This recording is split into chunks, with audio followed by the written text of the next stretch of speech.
So, Kinder, jetzt erzähle ich euch mal eine Geschichte von einer kleinen Sau, die Dani geheissen hat. Also, die Sau hat ganz allein in einem Stall gewohnt, wo in einem grossen Garten gestanden ist. Das war ein gemütlicher Stall mit rot-weiss gehäuselten Vorhängen. Im einen Ecke ist ein Fresstrog gestanden und dort sind Blumen und Vögel drauf gemalt. Und in einem anderen Ecke ein geschnitzter Balken, wo der Dani sich den Rücken kratzen konnte, wenn es ihn gebissen hat. Vor dem Stall draussen hatte es eine deckte Terrasse und von dort aus konnte Dani den Sonnenuntergang anschauen. Der Dani war überhaupt eine verwöhnte Sau. In seinem Stall ist sogar ein Teppich gelegen.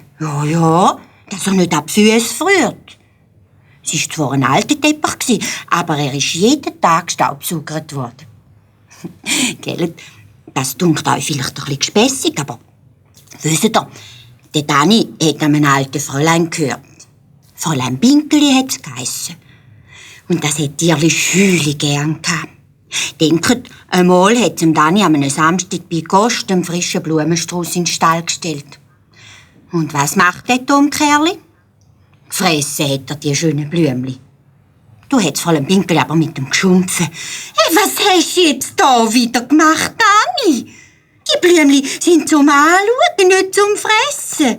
Du dummer Bub, du.